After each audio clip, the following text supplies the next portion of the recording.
प्रिय विद्यार्थियों, नमस्कार। आज हम पाठ 3 धर्म उसका भाग दूसरा धर्म और निरपेक्षता का अध्ययन करेंगे। धर्म और निरपेक्षता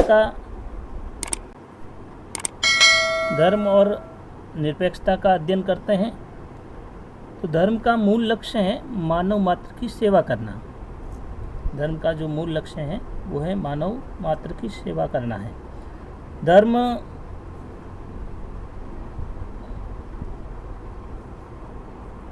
जो है उसका मूल लक्ष्य मानव मात्र की सेवा करना है। अच्छे आचरण, करुणा, शील व अहिंसा पर बल देता है। अर्थात जो धर्म है वो अच्छे आचरण, दया रखना, शील स्वभाव रखना और अहिंसा पर बल देने का कार्य करता है। धर्म जो है सभी धर्म, जितने भी धर्म हैं उन सभी धर्म में एक सिद्धांत तथा एक भावना निहित होती है। धर्म बुराई से दूर रहने, भलाई व सदाचार के मार्ग पर चलने की शिक्षा देते हैं। धर्म का काम है भलाई करना और उसकी स्तुति करना।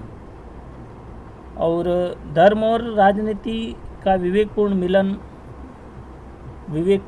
मिलन मानव कल्याण के लिए साधक हो जाता है। विवेकपूर्ण ढंग से यदि राजनीति में भी धर्म का पालन किया जाता है तो वो मानव कल्याण के लिए बहुत उपयोगी होता है। भारतीय परिप्रेक्ष्य में धर्म का अर्थ निरपेक्षता है। धर्म का अर्थ क्या है? निरपेक्षता। और धर्मनिरपेक्षता का अर्थ है किसी भी धर्म को मानने वाले के साथ भेदभाव न हो और सभी धर्मों को समान दृष्टि से देखा जाए। ये धर्मनिरपेक्षता का अर्थ है।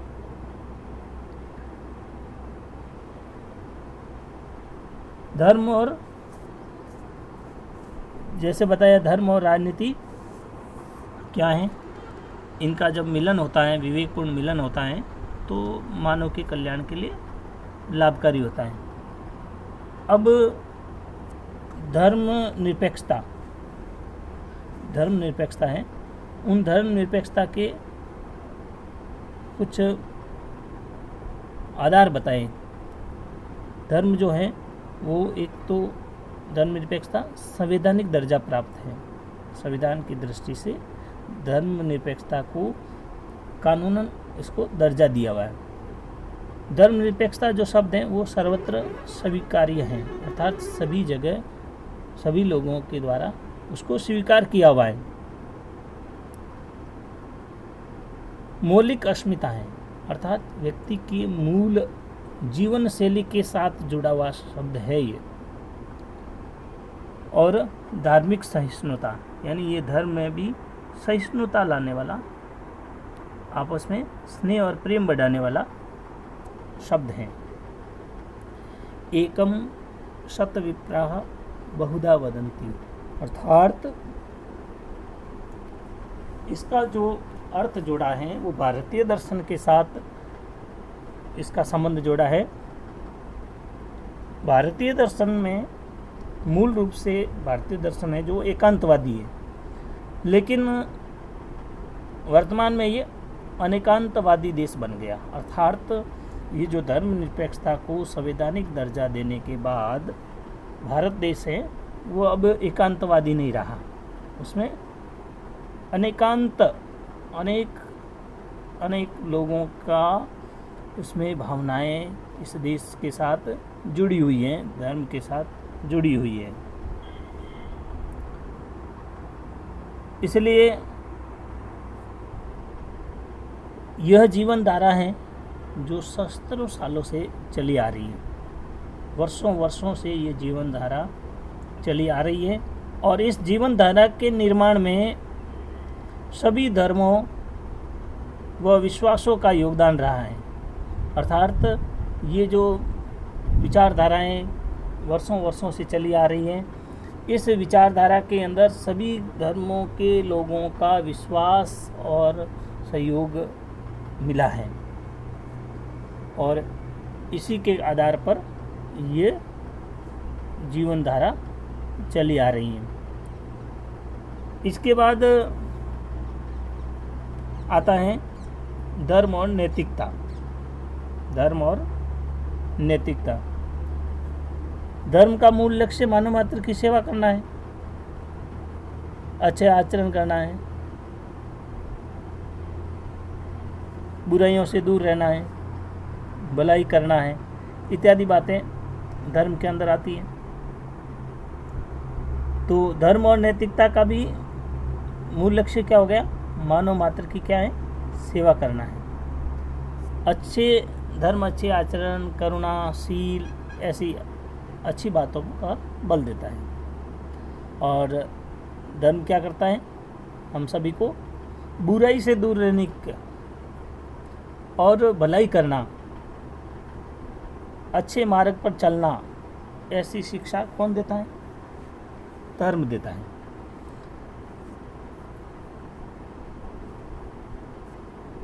धर्म का जो मूल स्वरूप वो है आध्यात्मिक। क्या है? धर्म का जो मूल स्वरूप है, धर्म किसके साथ जुड़ा हुआ है? आध्यात्मिकता के साथ जुड़ा हुआ है। वो आडंबर रहित है, किसी भी प्रकार का आडंबर उसमें छुपा हुआ नहीं है। धर्म का काम भलाई करना और उसकी स्तुति करना है। धर्म और राजनीति का जैसे बताया, यदि कोई अच्छे ढंग से, विवेकपूर्ण ढंग से राजनीति के अंदर धर्म का समावेश करके शासन व्यवस्था संचालित करता है तो वह मानव कल्याण के लिए साधक बन जाती हैं, मानव कल्याण के लिए उपयोगी सिद्ध हो जाती है। धर्म में न केवल नैतिकता अपितु नैतिक दायित्व, भौतिक गुणों, प्रकृति और मानव के संबंधों एवं मनुष्य व जानवरों के व्यवहार को भी अंतर्निहित माना गया है।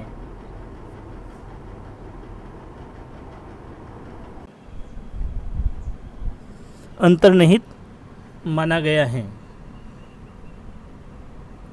भारतीय दर्शन में धर्म तार्किक एवं नैतिकता पर बल देता है, यानी तार्किक सोच और नैतिक जीवन पर आधारित धर्म है।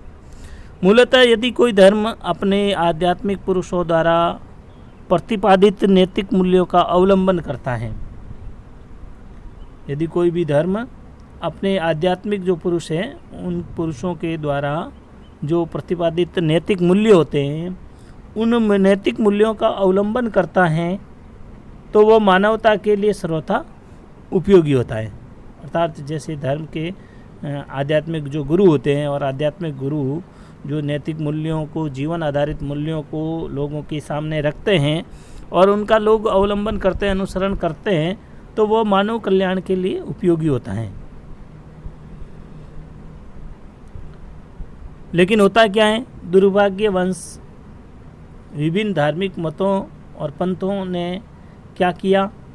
उन्होंने अपनी व्यक्तिगत श्रेष्ठता को स्थापित करने के लिए, अपनी व्यक्तिगत श्रेष्ठता को स्थापित करने के लिए एक दूसरे से लड़ना, भिड़ना तथा धार्मिक संघर्ष की स्थिति उत्पन्न करना, ऐसा कार्य किया है। मूलतः यदि कोई धर्म अपने धार्मिक गुरुओं का जो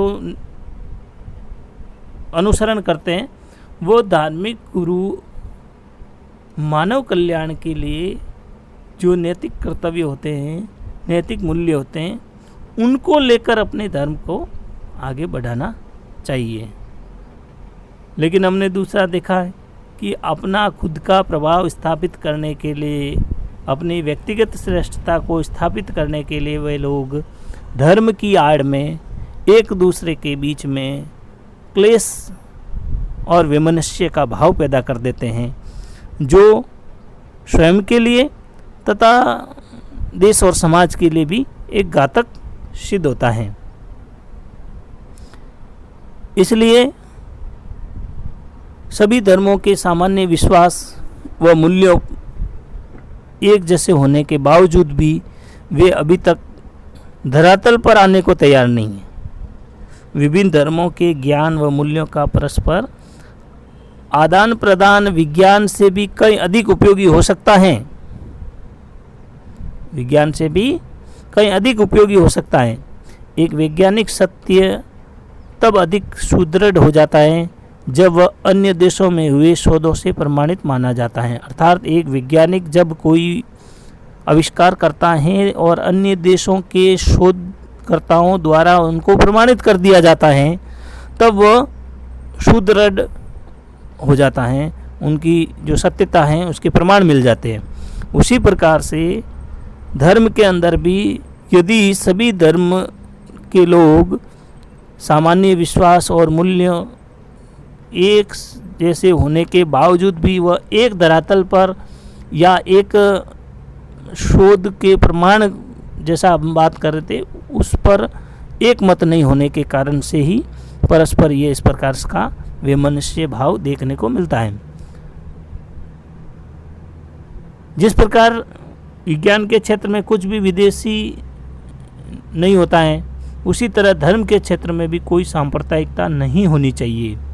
अर्थात किसी भी देश में यदि कोई वैज्ञानिक द्वारा आविष्कार किया जाता है तो विश्व के सभी देशों के जो इतने भी वैज्ञानिक हैं या सभी देशों द्वारा उसको स्वीकार कर लिया जाता है। इसलिए वह किसी भी देश विदेश की बात नहीं रहती है। उसी प्रकार से धर्म में भी कोई सांप्रदायिकता शब्द नहीं आना चाहिए। निसंदेह विश्व में कई ऐसे समाज सुधारक हुए हैं जिन्होंने सभी धर्मों के व्यवहारिक संश्लेषण के प्रयत्न किए। अर्थात सभी धर्मों को समान रूप से उन्होंने समझा, स्वीकारा और आगे बढ़ाया। यदि सभी धर्मों के सामान्य तत्वों के समांतर अनुभवों को एक कोष के रूप में संग्रहित किया जाता है तो धर्म की स्थिति व प्रतिष्ठा विज्ञान इत्यादि के क्षेत्र में बढ़ती है। यदि कोई धर्म सत्य की स्थापना का दावा करता है तो उसे सार्वभौमिक ग्राह्य या कहा जाता है। एक धर्म तभी उपयोगी है जब वह अन्य एक धर्म तभी उपयोगी माना जाता है जब वह अन्य दूसरे जो धर्म हैं उन धर्मों के सादृश धर्मों से एक रूपता स्थापित करता हो। दूसरे धर्मों से कुछ एक रूपता स्थापित करता हो। जो धर्म दूसरों के धर्म की निंदा करते हैं, जो धर्म दूसरों के धर्म की निंदा करते हैं, भर्त्सना करते हैं, तिरस्कार करता है, वह उनके धार्मिक विश्वासों, प्रथाओं और रीति रिवाजों की को घृणा की दृष्टि से देखता है, तो ऐसा धर्म कभी भी सत्यपरक या सार्वभौमिक नहीं हो सकता। अर्थात कोई भी धर्म किसी दूसरे धर्म के प्रति घृणा का भाव, वैमनस्य का भाव, निंदा का भाव, तिरस्कार का भाव, रीति रिवाजों और प्रथाओं पर अविश्वास जैसा भाव रखता है, तो वह धर्म भी कोई सत्यपरक नहीं है, सार्वभौमिक नहीं है, ऐसा माना जाता है। धार्मिक मान्यताओं और आस्थाओं का किसी प्रयोगशाला में परीक्षण संभव नहीं है। अर्थात किसी व्यक्ति के पास में किसी भी आस्था या विश्वास मान्यता का परीक्षण संभव नहीं है।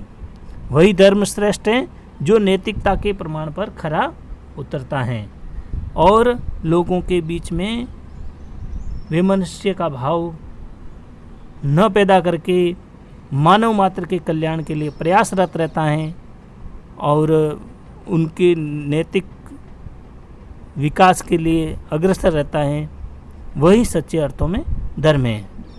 नैतिक सत्य सभी धर्मों में प्रेम, करुणा और दया का संदेश देते हैं। सभी धर्मों के समान मूल्यों से ही विश्व के श्रेष्ठ राज्य की स्थापना संभव है। नमस्कार, धन्यवाद।